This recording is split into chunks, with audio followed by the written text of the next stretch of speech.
আসসালামু আলাইকুম, hello viewers, সবাই কেমন আছেন? আশা করি ভালো আছেন।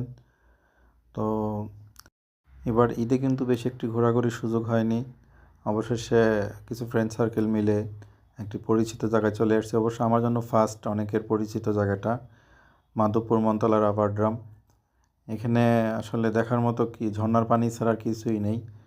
তো যাই হোক, সারাদিন ঝর্ণার পানিগুলো উপভোগ করলাম, একটু হাঁটাহাঁটি করলাম আর অনেক এনজয় করলাম। দেখেন এখান থেকে একটা ছেলে বের হয়েছে। ছেলেটা আসলে অনেকটা এনজয় করছে, কিন্তু আমি অনেক মিস করছি। ছেলেটার মতো একটু উপভোগ করব, এনজয় করব। দুর্ভাগ্যের বিষয় হলো এক্সট্রা কোনো কাপড় চোপড় না থাকার কারণে ইচ্ছাটা ইচ্ছেই রয়ে গেল। ঝর্ণার পানিটা অনেকটা মিস করছি। আর আপনারা আসবেন, অবশ্য দেখবেন, যারা আসেননি আসার দাওয়াত রইলো। ঘোরাঘুরি করবেন, এখানে ঝর্ণার পানিগুলো অনেক অনেক অনেক সুন্দর। আর বিশেষ করে সিজনটা এখনই আমার মনে হয় যেটা। তো আমি নেক্সটে যাবো ইনশাল্লাহ, গেলে যে ইচ্ছাটা আছে ইচ্ছাটা পূরণ করবো ইনশাল্লাহ। ঘুরবো। ভালো থাকবেন।